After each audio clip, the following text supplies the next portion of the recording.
And one of the earliest works published on environment and sustainability would be The Closing Circle. And it has 4 ecological laws. The first law says that with technological advancement, it has led us to think that we make our environments and we are not dependent on nature. We have abilities to surpass our ecosystem and nature because of all these technological, medical, and other advancements.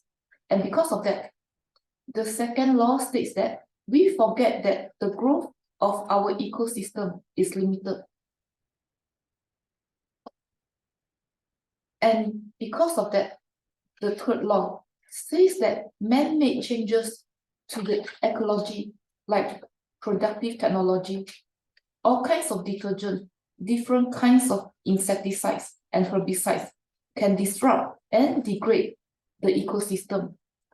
And because of that, the final law says that in order to be sustainable, societies must make certain changes or certain adaptations in order to conform to the laws of ecology. And according to these earliest publications, our ecosystem has its limits. Okay, so here are the 4 laws of ecology. Summarize. Everything is connected to everything else. And everything must go somewhere. Nature always knows best. And finally, there is no such thing as a free lunch. And this is what we mean by everything is connected to everything else. Since all living organisms, they share an ecosphere. And because of that, all living things are interconnected through that ecosphere, affected by the same ecosystem. And because of that, the actions by one organism will lead to one or more consequences that affect all the other organisms. And the second law says that everything must go somewhere. There's no waste in our ecological system. It implies that this is an efficient system. And what is considered waste by one organism is considered a resource or nutrients by another organism. This is the second law. And they drew a diagram like this. It says that plants excrete oxygen. And animals, mammals, we all need oxygen, which is considered waste by plants. And we release carbon dioxide. And CO2 is considered nutrients by plants. There's no waste. Everything goes somewhere, according to the second law. And the third law says that nature knows best. All man-made changes in the natural system, including technological advancement, different kinds of detergent, insecticides, or herbicides, is detrimental to our ecosystem. And because of that, living organism is forced to sustain random change. And their viability may be damaged if they cannot sustain random change. They may be extinct or extinguished. And it also says that artificial introduction of man-made compound may be detrimental to living organisms. For instance, X-rays, it can increase the frequency of mutation, and these can damage or kill organisms before they are fully formed. So, according to this law, any man-made changes may be detrimental to our ecosystem. And the fourth law says that there is no such thing as a free lunch. And because everything is interconnected, like this, so every gain is won at a cost. Nothing is free. And anything extracted must be replaced.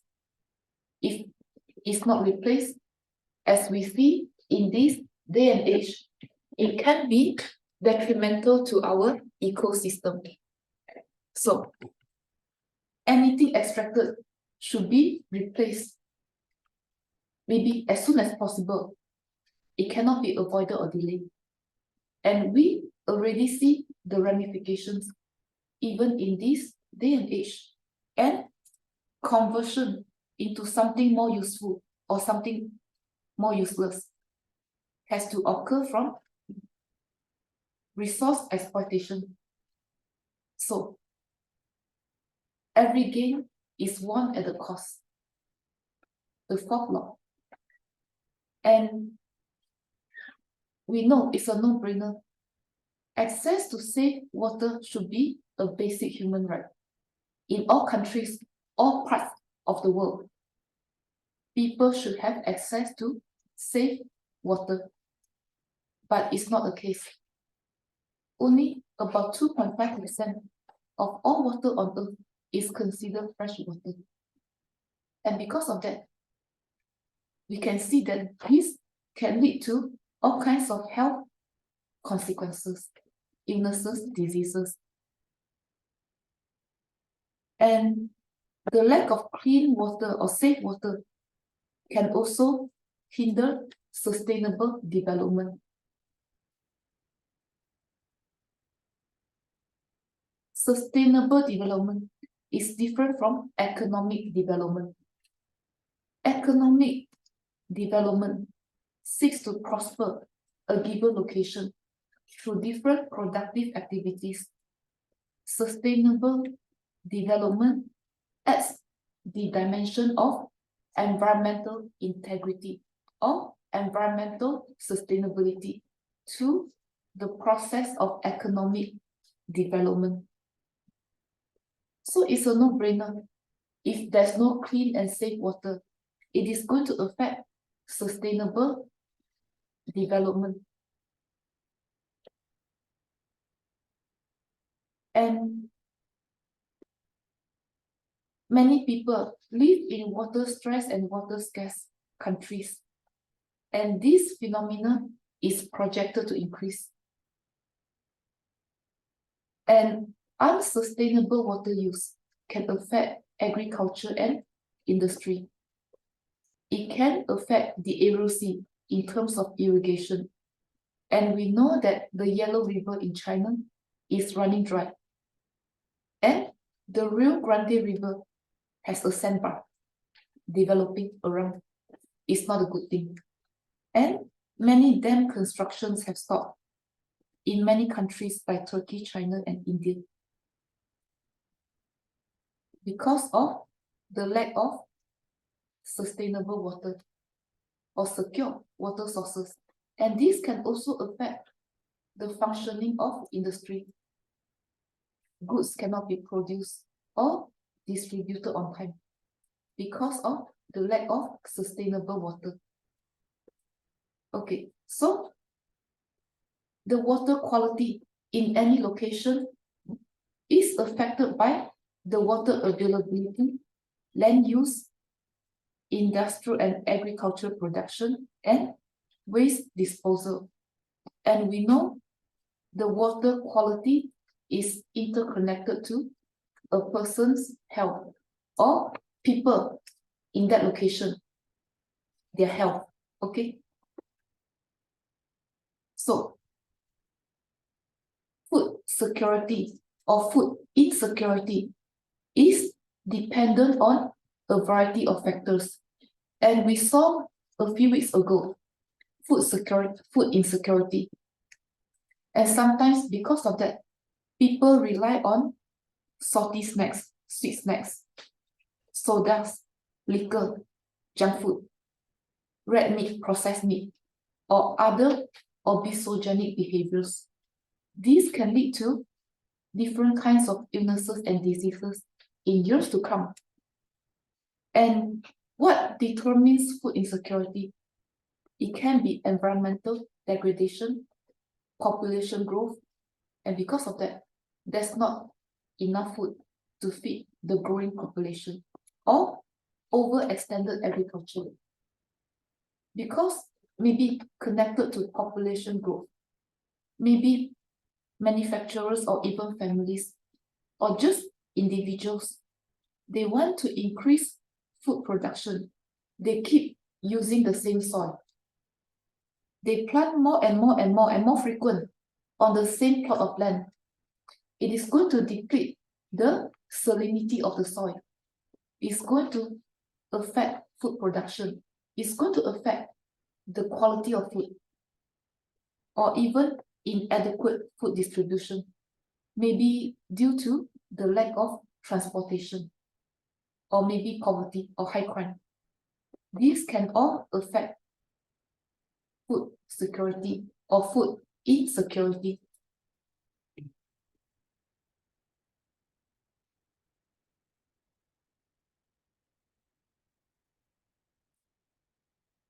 Okay, so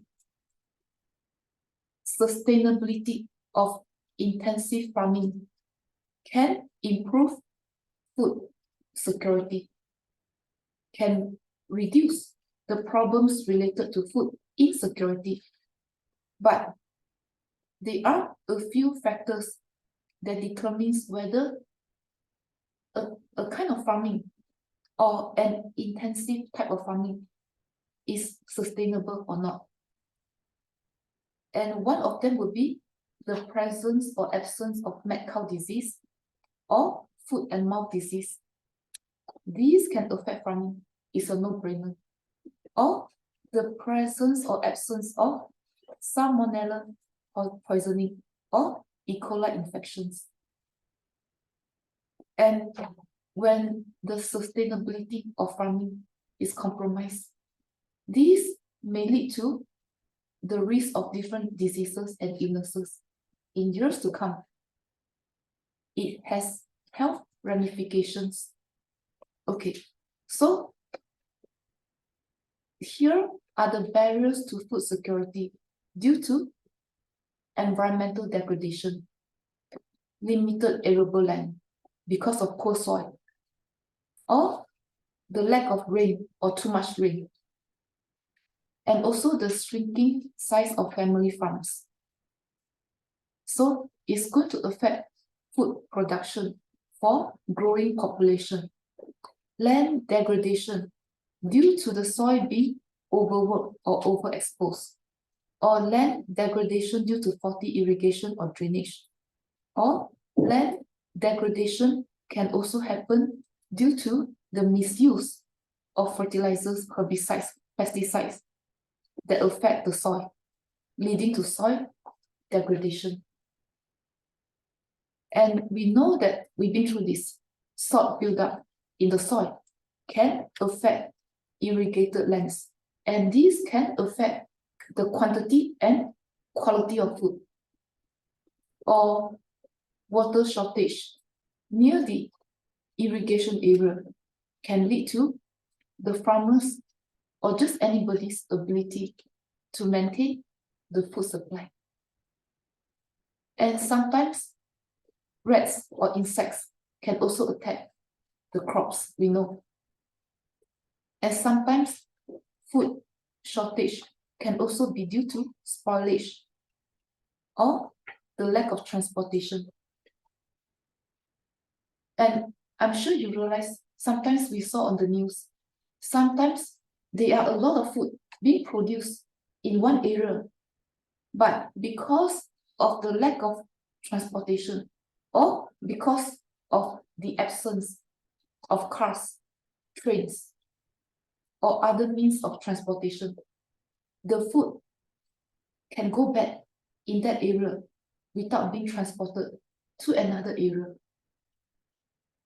And this can contribute to food insecurity in the other areas that need the food sources. So, expanded agriculture, destruction of forests due to various reasons, for construction, or for some other reasons, people chop down the trees, or increase in chemical production.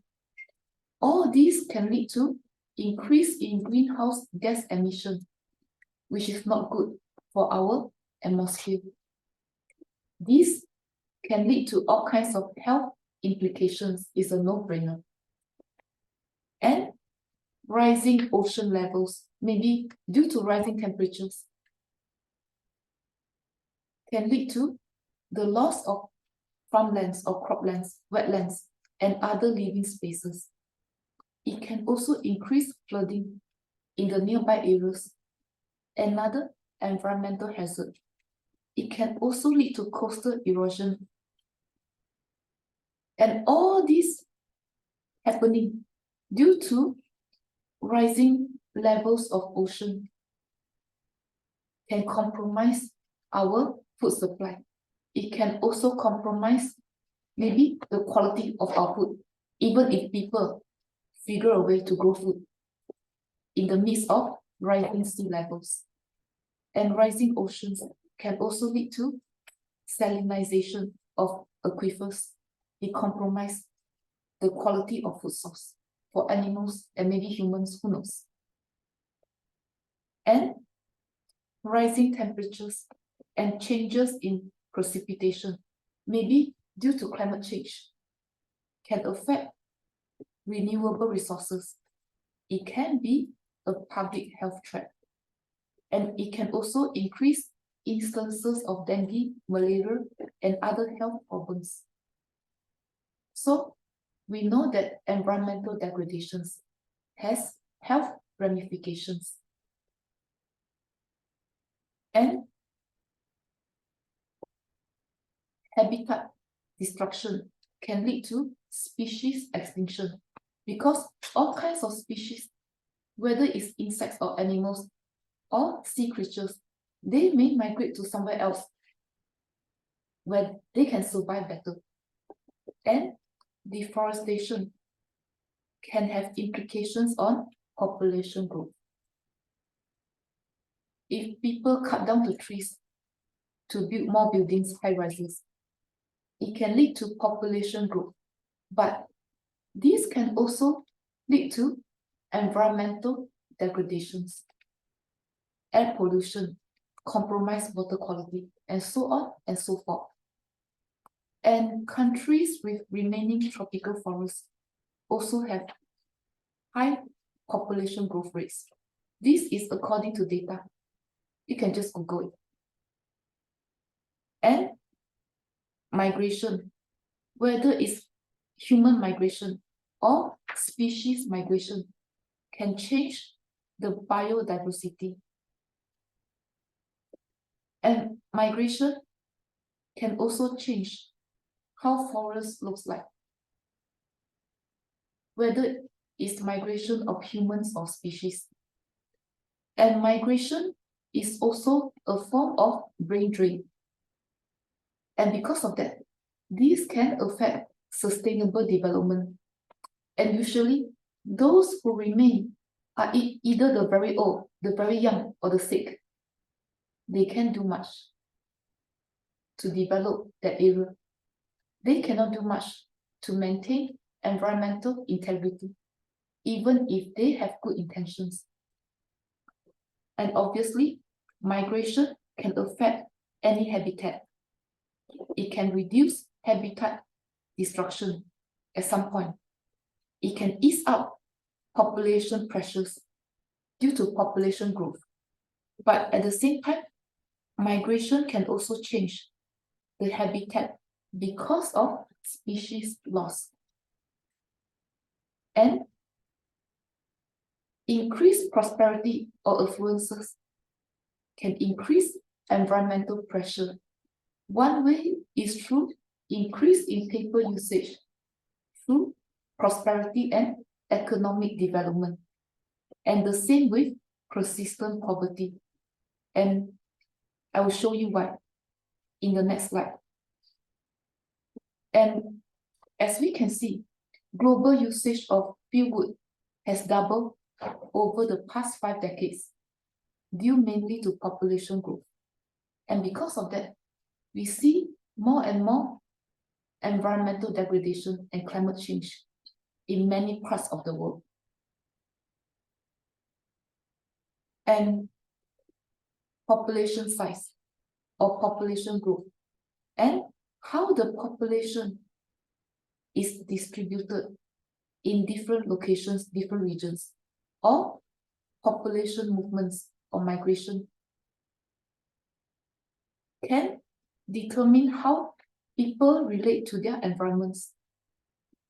In other words, population dynamics can determine environmental change. And poor people, sometimes they are considered the most visible agents of destruction, or they are also considered the messengers of unsustainability. And maybe due to the lack of resources, poor individuals, poor folks, rely heavily on natural resources. And maybe they do not have the means to replenish these natural resources fast enough. And because of that, it contributes to environmental degradation. And usually, poor people is a no-brainer, have fewer choices. Due to the lack of resources, they still use the slash and burn agriculture technique, like in Mexico. Or they are still stripping the forest cover, like in India. And they disrupt mangrove swamps in West Africa. These, if they do all these things and they don't replenish these resources fast enough, think of the ramifications. So we can say that increased poverty can lead to increased pressures on natural resources. And because of that, we need reforms at the social, institutional, and environmental levels. So, as you can see, the energy use differ vastly between the poor and the rich. Poor people, they use expensive energy. Maybe they thought it's cheaper to buy regular bulbs. Maybe it was this much resource they had access to in this particular time point. So maybe they buy regular light bulbs, not LED bulbs, which may be more expensive, but it lasts a lot longer. But maybe the dirt poor do not have enough resources to buy better, more energy efficient light bulbs. They think they save in the short run, but it is actually more expensive in the long run, no-brainer. And rich people, maybe they can buy in bulks. They have more resources. And sometimes they get discounts or preferential pricing. And because of that, poor people, due to factors beyond their control, they use energy less efficiently compared to the rich. And because of that, poor people, sometimes they are considered polluting the environment. They are considered an unhealthy or a hazardous groups of people.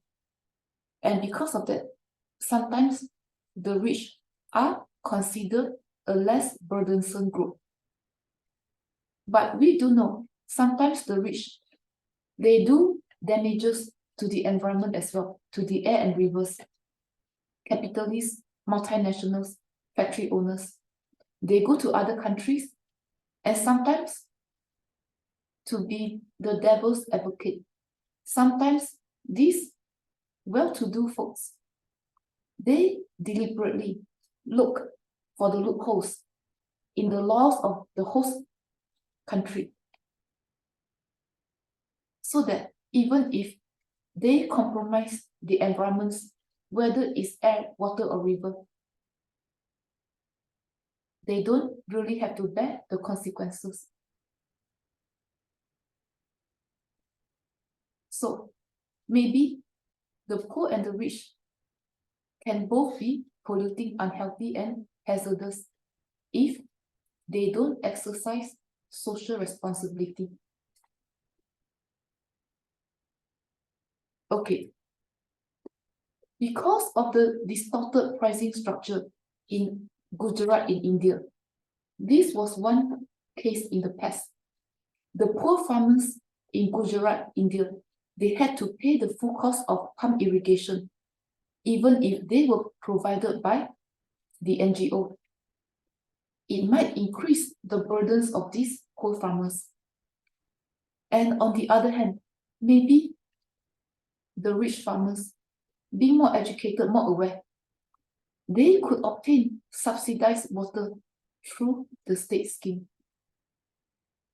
And we can see through this phenomenon that environmental degradation can perpetuate the cycle of poverty. And because of that, even to this day, many international organizations and NGOs, they propose that environmental conservation initiatives should be added to existing poverty reduction programs, which I think is a good idea.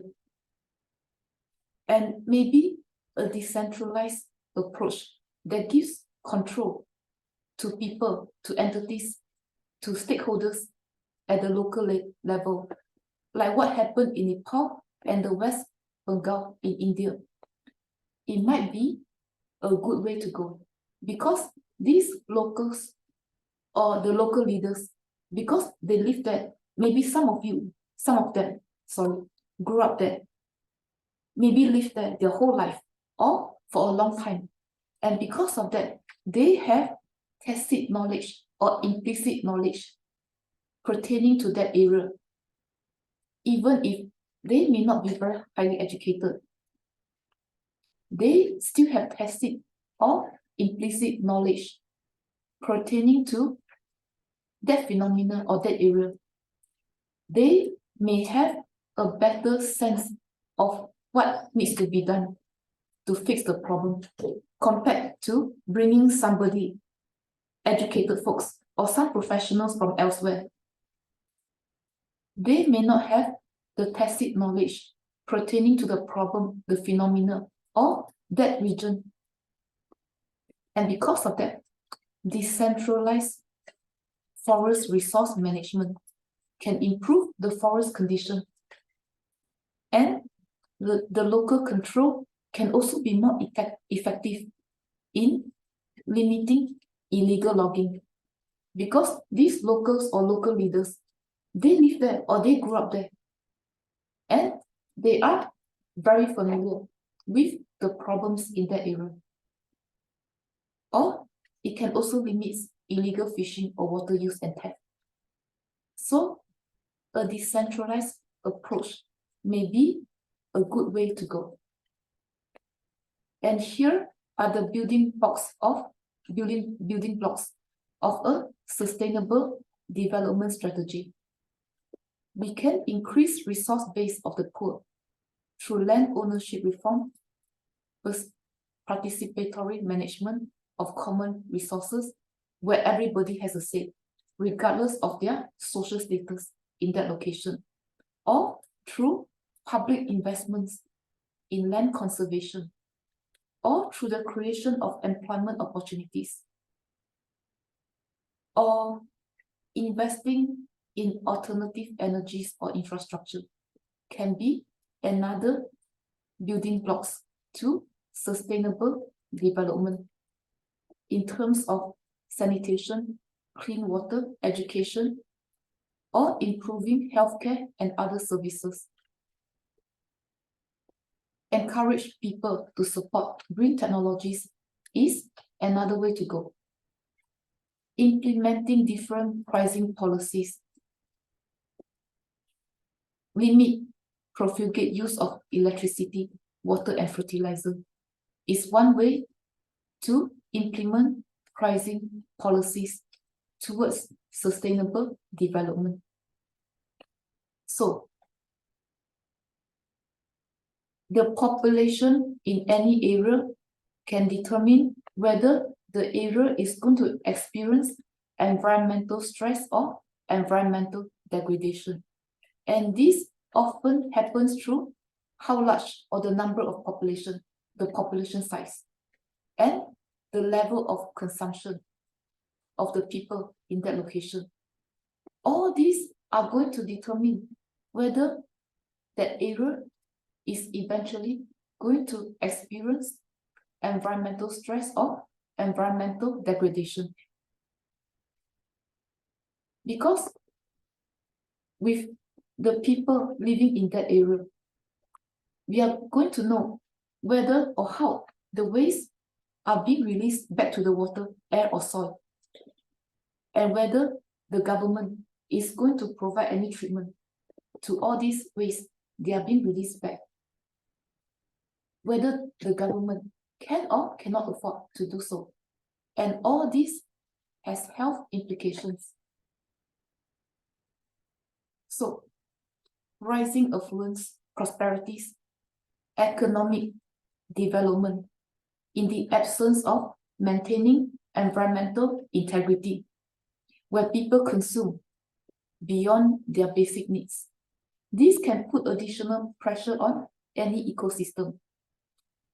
And this can be done through automobiles, the use of computers and ACs. When people become more and more affluent or wealthy. And because of that, this can affect the ecosystem's ability to absorb waste. Okay, so I'm done. Any question? And you don't need